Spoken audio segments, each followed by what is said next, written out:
All right, we're going to keep the lunch program moving. So next, we have a little hybrid interview with one of our guests joining remotely.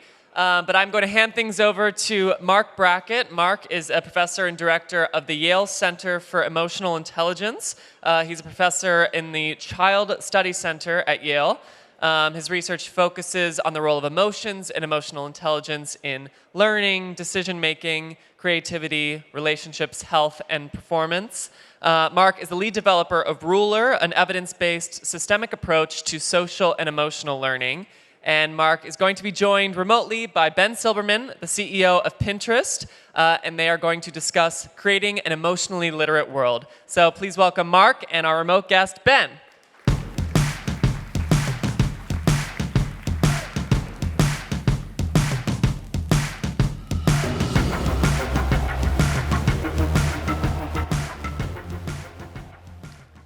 Hey, Ben.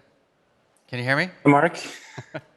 This is the weirdest presentation I've ever done, so we'll see if we can get through this.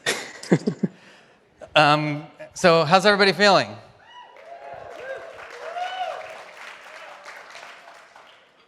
All right. It sounds like it's going to be an interesting presentation.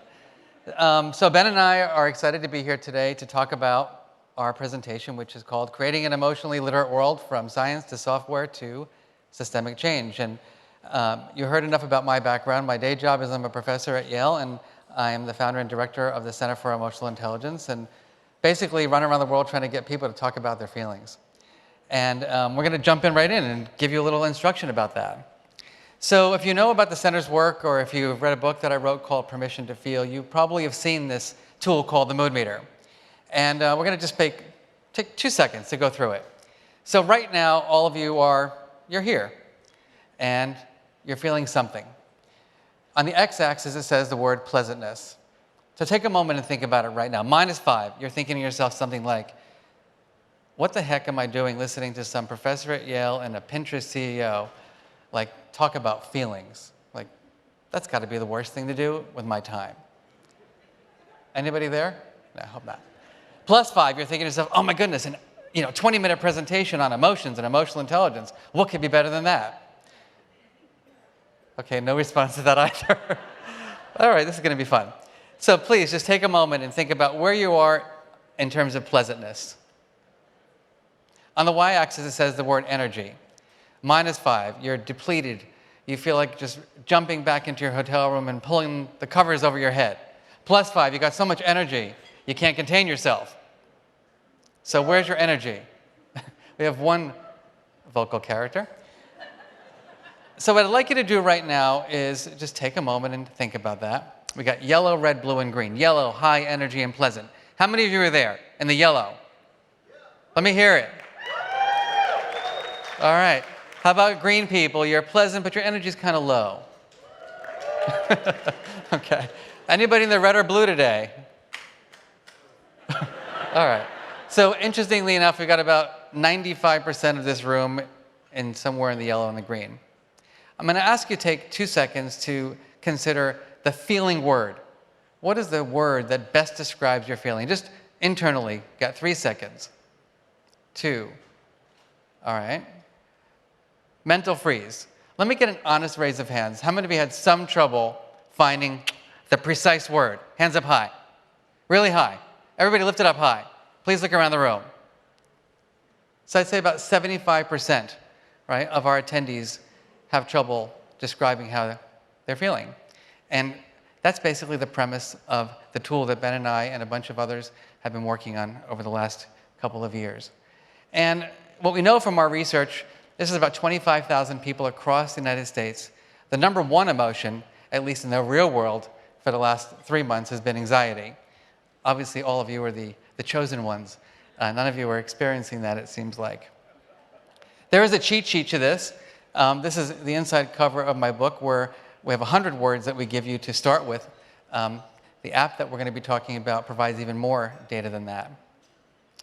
And so, very briefly, in my career, I've focused mostly on education, and we've built this tool we call the Mood Meter with a bunch of colleagues, and it's in schools around the globe, from about 3,000 here in the United States to schools in Mexico, China, Australia, and the list goes on. And you can see these are high school students having fun with it, having mood meter day, to schools that serve children who have learning differences and helping them to speak about and communicate their feelings, to other countries adopting this and translating this into multiple languages, to beautiful artwork that schools use to describe emotion and culture. So I'm going to stop here and just turn it over to Ben for a minute. And hey, Ben. Thanks. Hi, Mark. Thanks for having me, and thanks to the conference for having us. Really appreciate it. Mark mentioned that we've been working together for a little while with some other researchers in the field on this topic of emotional wellness. And I think emotional wellness in this crowd probably is kind of fully in line with this. It's probably one of the most important health issues today. It's a huge topic in almost every sphere of life. And I think, it's only become more pressing during the pandemic, especially young people. You're seeing this enormous rise in anxiety and depression. And so it's an area that I'm personally interested in because I'm of the belief that if you care about people's wellness and their physical wellness, by necessity, you have to care about their emotional wellness. I would also just say that, on a more personal level, I've just known so many people who are so successful in different spheres of their life, business leaders and parents and academics. And on the outside, everything is great. But if you talk to them, a lot of times people on the inside, they might really be suffering. And I've had moments where I felt like that. And I would just say that disconnection between how people perceive how you are and how you feel, and how you feel inside, if anyone's ever experienced that, it's such a lonely and almost helpless feeling. And so one thing I think that's been really exciting and is really good news is that this conversation, it's actually happening now more and more. You just heard it happen through the Olympics. You hear our Surgeon General, Vivek Murthy, talking about the importance of this topic. You hear celebrities like Harry and Meghan, talking about this topic for the first time. And that's a huge step forward. But then the next question that people ask is, what should we do about it? And there, I feel like the solution set is really fragmented. It's really easy to say everyone should have more access to professional resources, which is absolutely true, and there's great work going on there.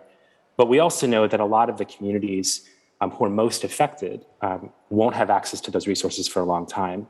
And so when you leave the professional realm, you're then sort of on your own. You're in this sea of self-help books, of apps. There's a ton of misinformation. And it kind of reminds me of kind of the mental health equivalent of fad diets in the 80s and 90s, like these really simple and quick fixes. So, in reading on the field, and Mark, and hearing about the work you've been doing in schools for, like 20 years, I understand. I was really interested in whether we could take some of the amazing work that you and other researchers have done and bring it to more folks in a form that's free and accessible. And in doing that, maybe play a small role in helping on this topic, which I think affects literally all of us. As long as you're connected to other people, you're almost by definition connected to their mental state and their emotions. So that's how I became interested in the field. And I guess the question for you, Mark, is what's been hard and what have you learned about teaching this to students over the years? Yeah, so I think one of the larger problems is that we as a society think emotions are weak. And it goes back to your point, Ben. You're the CEO of a big company, like, how are you feeling? If you said, well, I'm feeling a bit hopeless and despair and frustrated and overwhelmed, like, everybody quits. And, I get the same, people ask me all the time, especially during the pandemic, like, Mark, you're the director of a Center for Emotional Intelligence, how are you feeling? And I'm like, I'm a mess. And they're like, but wait a minute, you're supposed to not be a mess. I'm like, but we're all human and we all have these feelings. And I think it's a mindset that we have had that I won't go into now. You could read more about that in terms of Stoicism and other philosophies that have kind of interfered with our ability to feel. And one of the things that I've learned in my career is that we have to give ourselves that permission to have our feelings, our true feelings. And we have to give everybody we love, and even the people we don't love that much, right, the permission to be their true, fulfilling selves. And the characteristics of these people in my research are people who are compassionate, empathic, non-judgmental, supportive, validating, vulnerable. And so one question for all of you is, during these last 18 months of the pandemic, how much of these characteristics have you been to yourself? Honestly, how much self-compassion have you had? How much self-empathy? How much other empathy? How much other compassion? And I think, my day job is I'm a scientist. I run a team of 60 people who are doing interesting research around emotions and emotional intelligence. And we champion that there are 5 reasons why we should care about emotions. And the first is attention, memory, learning. How many of you have had trouble focusing at one point during the last year and a half? I mean, think about it, right? Many of us have struggled. There were days where I woke up like I was running a center, sitting at my kitchen counter. It was tough. And, all things happening, sort of like it's hard to focus. We used to think that emotions and cognition were separable, but the truth is they're inextricably linked. Anyone here make a poor decision over the last couple of months? Anyone want to share publicly? Okay. So we've all made bad choices. We tend to think that, again, we're rational creatures. But there is abundant research which shows that almost every choice we make in life has a feeling component to it. My research with teachers, for example, shows that their moods influence the grades that they give their students. But when we ask them, do you believe that how you feel has any influence over those outcomes? 95% deny it. So that tells us that our emotion system is linked to our cognition, but we're not really aware of it. The third is relationship quality. We say that emotions are signals to approach or avoid. The fourth is physical and mental health. And I think we know now more than ever before how inextricably linked our emotion system is to our physical and our mental health. And finally, performance and creativity. As someone who works at a university that it prides itself on cognition, everybody thinks, well, my goodness, you're going to have to be enormously successful if you get into a place like Yale. And the truth is that about 50% of our student population is suffering from mental health challenges. And even when I ask undergraduates at a place like Yale, how are you feeling? They all say stressed. And then when I do qualitative research to try to unpack how they're really feeling, I find other things, like they're actually feeling envy. But they're using strategies to help them manage stress, but it's not really helping them to reduce the feeling that they're actually having. So with that said, there are a set of skills that we think are important to helping people be emotionally intelligent, and we call those the ruler skills, and it's also the name of the approach that we use in schools. Recognizing emotions, being self-aware and other-aware, knowing where our feelings come from. For example, I did a talk for about 300 leaders recently, and I said, what's the difference between anxiety, stress, overwhelm, and fear, and pressure? And the number one response was, there is no difference. And I said, it's not a trick question. Like, really, what's the difference? Point being is that people just don't really know the differences. And what we know from research, again, is that you have to name it to tame it. So that's the labeling piece. And then knowing how and when to express emotions. Do we have equal permission to be our true, full-feeling selves at home, at school, and at work? And then finally, the thing that most people are looking for are the strategies to help regulate their feelings. So on that note, I'm going to turn over to Ben to talk about how we feel. Sure. Well, thanks for the background, Mark. So just before getting into kind of the application we've been starting to work on together, maybe like a quick story, which was in spring last year. Mark, if you could please advance the slide. Yep. COVID was kind of this new disease, like no one really understood it. And I connected with a colleague, Professor Feng Zhang at MIT, and Dr. Shihong Lin at the Harvard School of Public Health, to try to build a tool that could help us better understand, what was going on. And so we called the tool How We Feel. And we started with just physical symptoms and used that research to publish papers to understand symptom progression on things like long hauling. But pretty quickly, it became evident that people's emotional well-being, what they were feeling, was just as relevant as their physical well-being. So Mark, that's how you and I first got connected. And we began asking people, how are you feeling on a daily basis?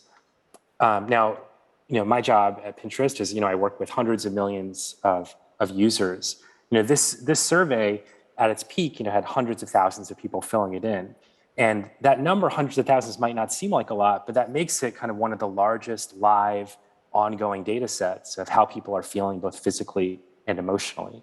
And we were able to bring that data and share it anonymously with researchers to sort of advance research. But the thing we kept hearing from folks was, hey, I'm telling you how I'm feeling emotionally. What am I supposed to do about it?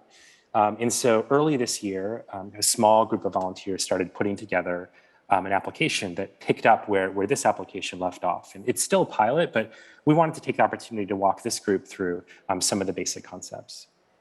So, the first one, Mark talked about a little bit, and it's this idea of an emotional check-in. So what we know is that most people don't have robust vocabulary for describing how they're feeling. They're like, I'm unpleasant, or I'm mad, I'm happy. And so this tool kind of builds on the work, Mark, you've done for years with students to start with colors, then help people develop more granular words to describe their emotions, and then ask them a little bit about what's going on in that moment. In that process of reflection, the folks who've tested it have found it incredibly valuable. Now, this is pretty interesting to me because, like a lot of folks, I use different apps on my phone to track different aspects of my health. So there are tools to track your sleep, how fast you run, you can track your continuous glucose. There actually aren't those standard tools to record how you're feeling at any given time. So beginning to build out sort of a standard tool, I think is a really exciting opportunity. So once we ask people, how they're feeling, we want to make sure that we're guiding them to strategies. And there are a whole range of strategies. If you were to browse the App Store, you would think that the only thing you can do about anything that you're feeling is to meditate for a few dollars a month. But in fact, we know there are tons of different things that are evidence-backed that can be really helpful, but less is understood about what works and for whom. And so we've begun to put together a library of strategies with professionals. And some are mindfulness strategies, others are cognitive strategies. How might you think about the situation differently? Others might be social strategies about whether you can reach out to folks. And I think that in a world where there's so much spotty information, I think building a public repository of strategies and then beginning to understand what works and for whom is just something that could really advance the conversation, but also advance our knowledge. I'd be willing to bet that as much as Mark and so many fantastic researchers know about emotional and mental health, there's probably a lot more we still don't know relative to a lot of other fields. And so beginning to build free tools that people can use, and then we can bring in researchers to understand what's working and what's not working and how we can build on it is something really exciting to me, and I think exciting to the field. And then the last thing is, since we're asking people to check in, we want to give them tools to begin to identify trends and patterns. I think that everyone can relate to the feeling that we're not perfect computers when it comes to our memory. When you feel something, it can feel overwhelming. And sometimes being able to step back and ask yourself questions, how often am I feeling in the red versus in the green or blue? What times of day do I feel different things? What days of week? How does it impact me when I spend time outside or exercise versus don't spend time exercise? It begins to give people kind of the raw information to learn about themselves. And I think that self-knowledge coupled with the strategies is something that would love to give the opportunity to more people in the world to experience. Teaching people, an exercise routine without a basic understanding of physical fitness is really hard. I think teaching people strategies for their emotional wellness without a basic understanding of how different things in their life impact it is something that's really important as well. Mark, I know this has been an area that you've studied a ton. Is there anything that you want to share about some of what you've seen in terms of these patterns and trends? Yeah, I think one thing I'm just going to ask the audience is, how many of you feel like you might have gotten through COVID and the other pandemics that we've experienced over the last year and a half if you had more strategies to help you manage your own feelings? Anyone willing to give me a hand raise for that? How about you would have gotten through it more easily if everybody who you live with and work with had more strategies to regulate? Yeah. So there's we can do research on why we don't want them, but everybody else needs them. I'm not sure about that. And we've just found that even me, my whole career has been built upon understanding emotions and emotion regulation. But what strategies work best for whom, at what time of day, at what, you can't, mindfulness is great, but right now during this presentation, if I'm really anxious, it might be hard to employ. Yoga is fantastic, but if you're teaching a class and you can't just jump into downward dog. And so we want to be able to provide people with a range of strategies, and then, as Ben mentioned here with the trends and patterns, really help people understand, that, wow, you're using these strategies at home that are working for you, but those same strategies may not work for you at work. And they work for you for this emotion, but not that emotion. And how can we help you make meaning out of that so that you can make better predictions, and have greater health and wellness? Anything else you want to add, Ben? No, I think that maybe if you could advance the slide. I think the last thing that we wanted to share is, I think that we really believe that the world needs free emotional wellness tools, for anyone, anywhere. And there's an emphasis on that word free. And I mentioned at the beginning that we set this up as a nonprofit. And I personally have been so inspired by folks who see education and health as public goods. And so, I understand that Sal Khan from Khan Academy, he's really tried to make a public good out of education, which I think is amazing. People have worked on technology literacy with programs like code.org. They've worked on financial literacy and making that available to everyone. And so I think that the promise of setting something up as a nonprofit and treating emotional wellness tools as a public good is something that's really exciting as well.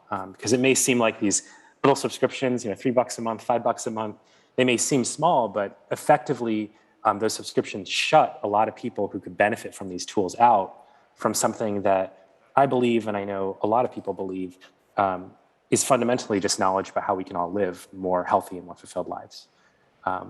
And so kind of on that note, we thought sharing kind of where we are today, which is still early. We're still testing it with small groups of people. Our goal is to release it more broadly next year would be great. And so if you're interested in kind of being on the list to test it out, we have a sign-up form at beta.howwefeel.org. And we're also kind of for the first time in a position where we're going to start hiring some full-time staff members. And so we're hiring both technologists, so product engineering and design leaders who are passionate in the field. But we're also looking for an organizational leader who would be interested in making this mission their mission. And so if that's something intriguing to you, you can just write a note to apply at howwefeel.org, and we'll get back to you. All right, thanks, Ben. And lastly, if you're interested in how this all applies in the workplace, we're doing a session together at 3:30, and I hope to see you there. And on that note, great to see you, Ben, and thank you all very much.